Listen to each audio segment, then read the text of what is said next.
Thank you so much for coming through to Alice TV. We ask that you like the video and that you share the video, that others also may learn and understand the content that you are about to see. In this video, we ask and begin with one simple question. How did the Prophet of Islam, Muhammad, receive his revelations?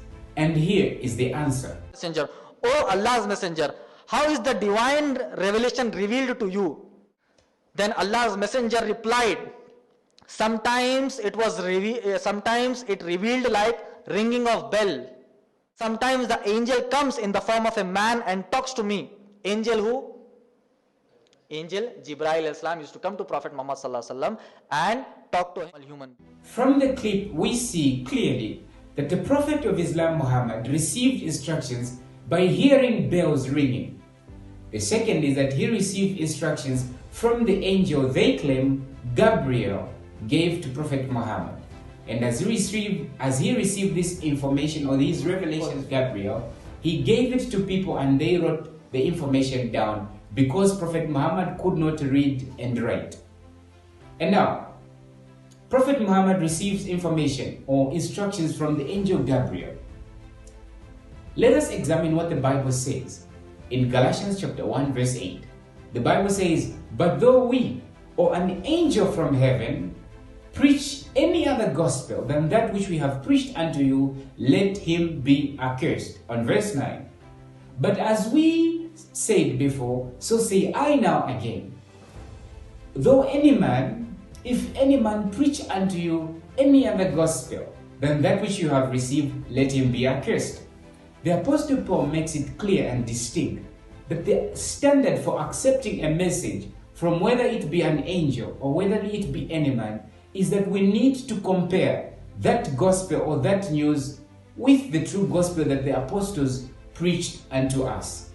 And so it is the purpose of this video to critically analyze the revelations Muhammad received and compare them with the gospel of the Bible. You see, the gospel has got some critical components. Critical components, these are serious doctrines of which when you tamper with, you have tampered with your salvation. What are the critical components of the Christian faith? Here are the critical components. The first is that Jesus is the Son of God, according to John 3 verse 16. The second critical component is that Jesus died for humanity, according to Hebrews 2 verse 9.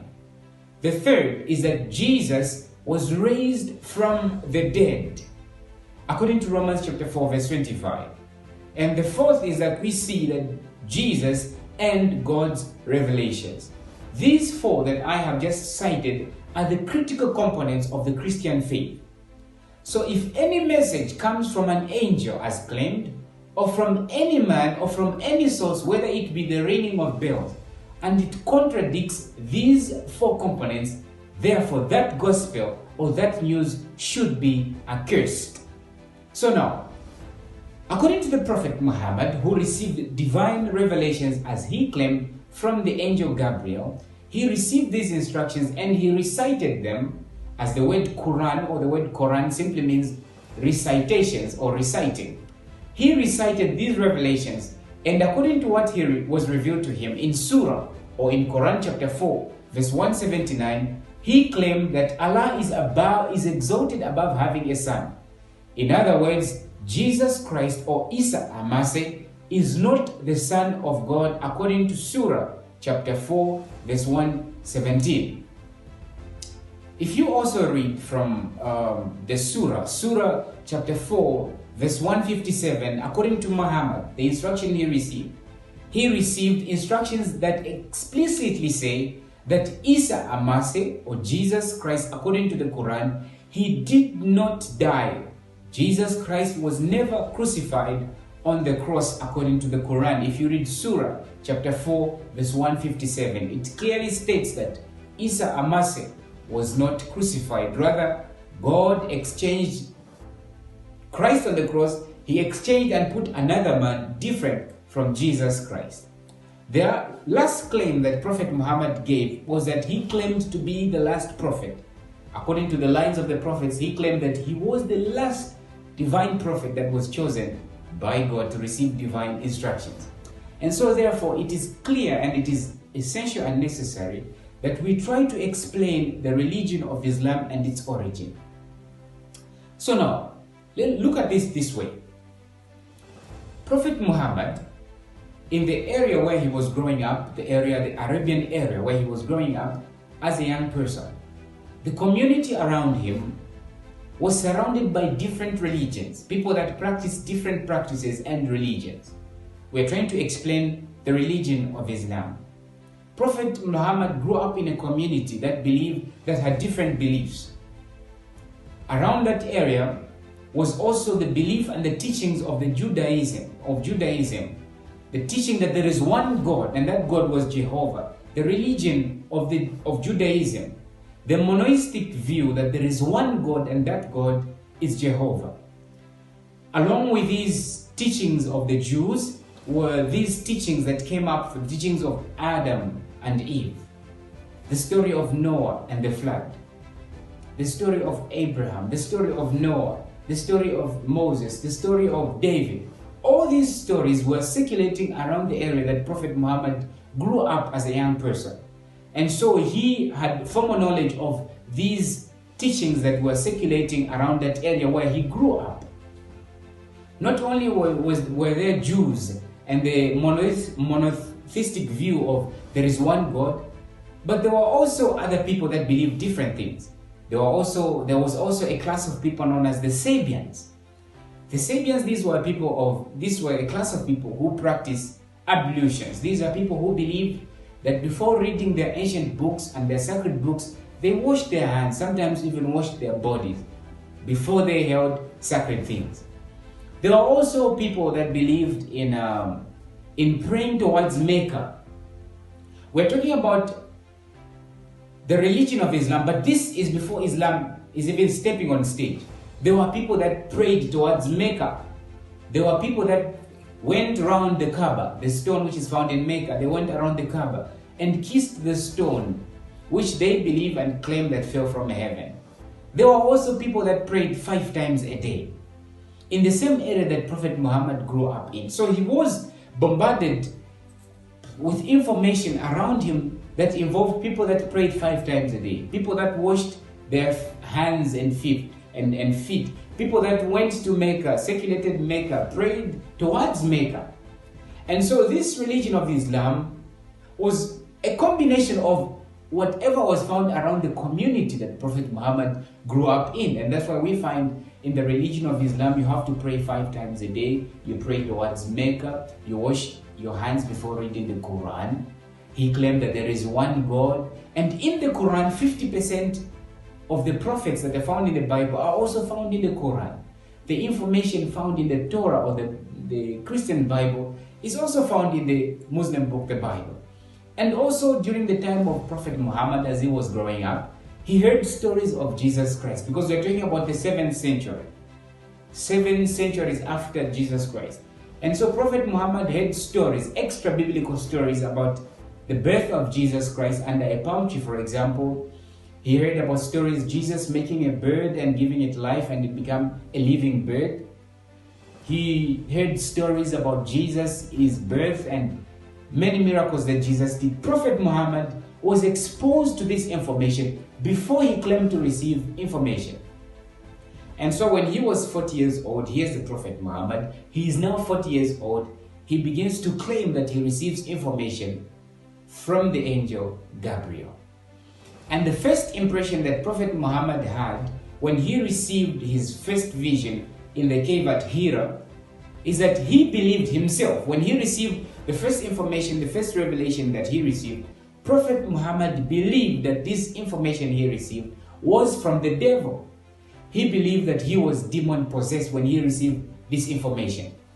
It was through the help of his wife Khadija and her cousin Waraka that convinced Prophet Muhammad to accept these revelations as coming from God. But the first impression he had himself was that this information was from the devil. And oftentimes he attempted to commit suicide. At one point, Prophet Muhammad also claimed to jump over a cliff in order to kill himself as a result of the possession that he claimed after his first vision. And so, Having received just a short and a brief background of the religion of Islam and the Prophet Muhammad, we jump right into some of the revelations that Prophet Muhammad claimed to have. And these information we read from the Quran, which is the trusted Muslim book, the Quran itself. And so let's read, for example, one of the revelations Prophet Muhammad received according to the Quran in Surah or Quran chapter 4. If you read on verse 3, according to the Quran, this is what it says. It says, and if you fear, you will not deal justly with the orphan girls, then marry those that please you, or any other women, or of the other women, 2, 3, or 4. From this statement we see from the Quran, it is clear from the Quran that a Muslim man is allowed to marry more than one wife. He can marry 1, he can marry 2, he can marry 3, even 4. The maximum, according to the revelation given to Prophet Muhammad, is that a Muslim man can marry up to 4 wives. This was revealed to Prophet Muhammad. But you see, according to reliable sources of Islamic reliable sources, we see that the early Muslim historian, who goes by the name of Al-Tabari, he says that Muhammad consummated marriages with 13 women. So from here we also know that from references, for example, from Sahih al-Bukhari, which is one of Islam's most trusted sources about the life of Prophet Muhammad, is that Muhammad had at least 9 wives at the same time, at one time. So from here we see a contradiction. First, from the revelation that he claimed to have, Prophet Muhammad says he has received information from Allah, and Allah has allowed every man can marry up to 4 wives. But we see in the very life of Prophet Muhammad himself that he had more than 4 wives. He married 9 wives at a time together. And other sources say that he had up to 13 wives, which is contrary to the revelations that he claimed to have. And in order to come up or to give an answer to that, later we see Prophet Muhammad coming up with a revelation that he claimed that Allah has allowed him to marry more than 4 wives. This is covered up in Surah chapter 33 verse 50, which says, this is only for you, excluding the other believers. This is for you. You can marry up to more than 4 wives. And so Muhammad had always a way of claiming that he received information whenever that information contradicted with the early revelation given to him. We also see another interesting story about the Prophet Muhammad, the Prophet of Islam. Prophet Muhammad adopted a son by the name of Zaid. And when this son came of age, he married a wife or a woman whose name was Zainab. And it happened one of the times that Prophet Muhammad, the Prophet of Islam, visited his adopted son whose name was Zaid. And when he reached his house, he met the wife who was Zainab, and accidentally he met this woman nearly naked. And so Muhammad began to desire this woman by the name of Zainab. And as a result, as a consequence of this, later on in the marriage of Zaid and Zainab, they started having marital problems. And as a result, Zaid divorced Zainab.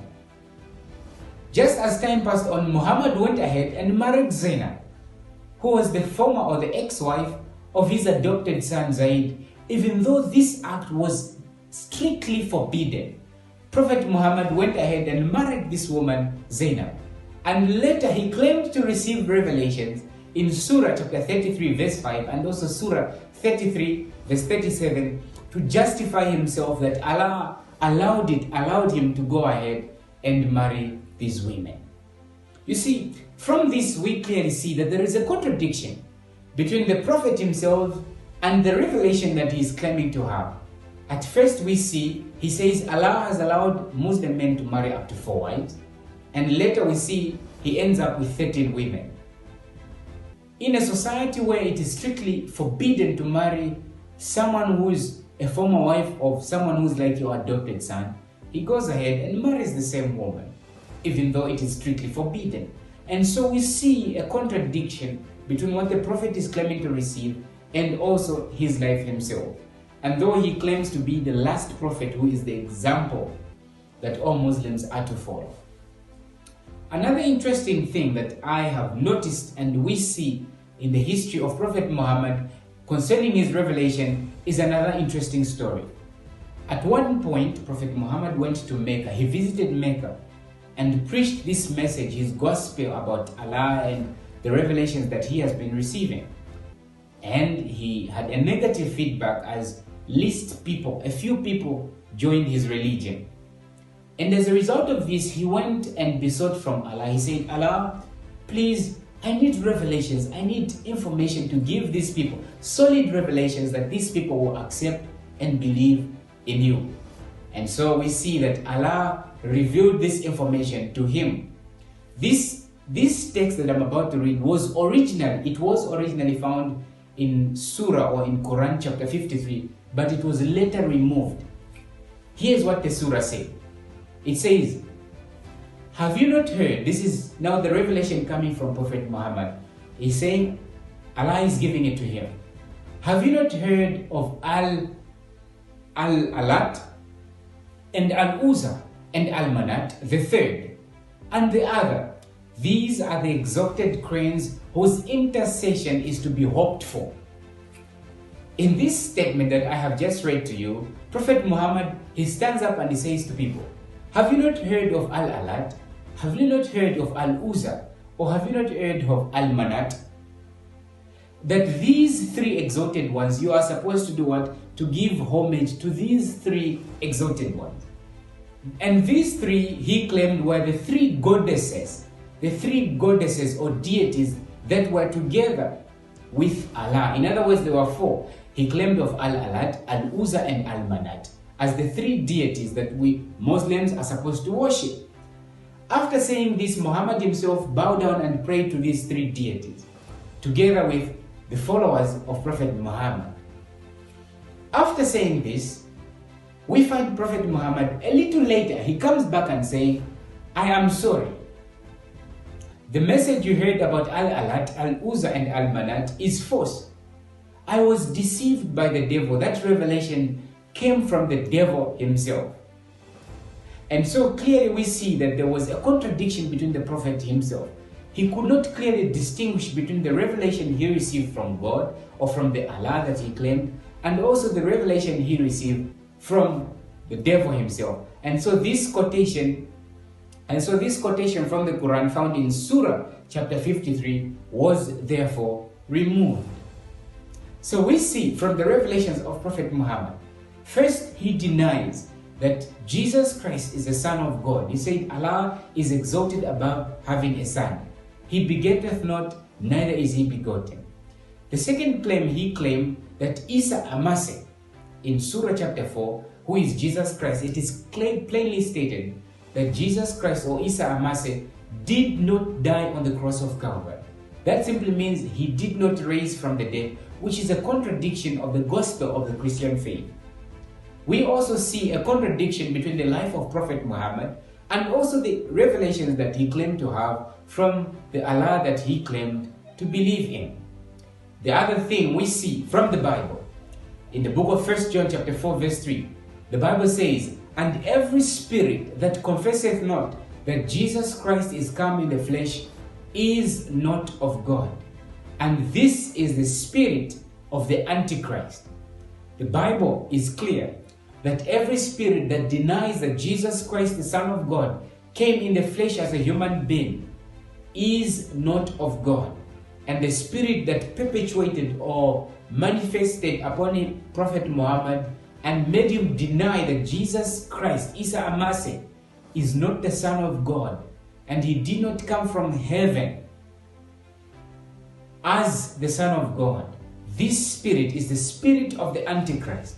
It is the spirit of the devil himself, as Prophet Muhammad claimed from his first encounter of his revelations at the Mount Hira in the cave. And so clearly we see a contradiction between Prophet Muhammad and his revelations. Clearly we see that there is a contradiction and a change on the God that he believes. The God of the Christians, he says that my covenant will I not break, nor utter anything that goeth out of my mouth. The God of the Bible, he says, I am the Lord and I change not. He is the same yesterday, today, and forever.